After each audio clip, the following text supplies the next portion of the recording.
কারোর পৌষ মাস আর কারোর সর্বনাশ, এই প্রবাদটি হয়তো এই জায়গার জন্য যথার্থ প্রযোজ্য। এদিকে দেখতে পাচ্ছেন এই যে সোনালী ধান, আর এই পাশে দেখেন এই ধানগুলো একদম পুরো প্রায় ছাই ছাই অবস্থা, পুরো জমিতে হয়তো 1 মণ ধানও হবে না। এই হচ্ছে কৃষকের দুঃখ।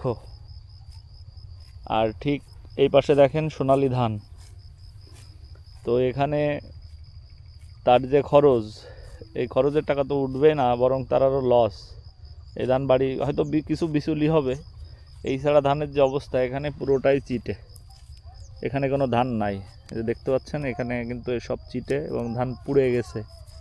সম্ভবত এটা জলের অভাবে হয়েছে, আমি খুব বেশি ভালো বলতে পারবো না। তো যারা কৃষিকাজের সঙ্গে জড়িত তারা হয়তো বলতে পারবে। এই হচ্ছে ধানের বর্তমান অবস্থা। পাশাপাশি ধান, পাশাপাশি 2টা ক্ষেত, এই যে এই একটা ক্ষেত আর এই একটা ক্ষেত, তো দুটোর ভিতরে কি তফাৎ। আসলে সৃষ্টিকর্তা যদি কোনো কিছু না দেয় তাহলে জোর করে নেওয়া যায় না, এটা হচ্ছে একটা বড় প্রমাণ।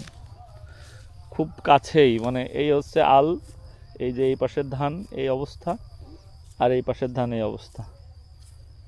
এই হচ্ছে কৃষকের সোনালী স্বপ্ন, তার ঘরে ফসল উঠবে আর এনার ঘরে ফসল উঠবে না।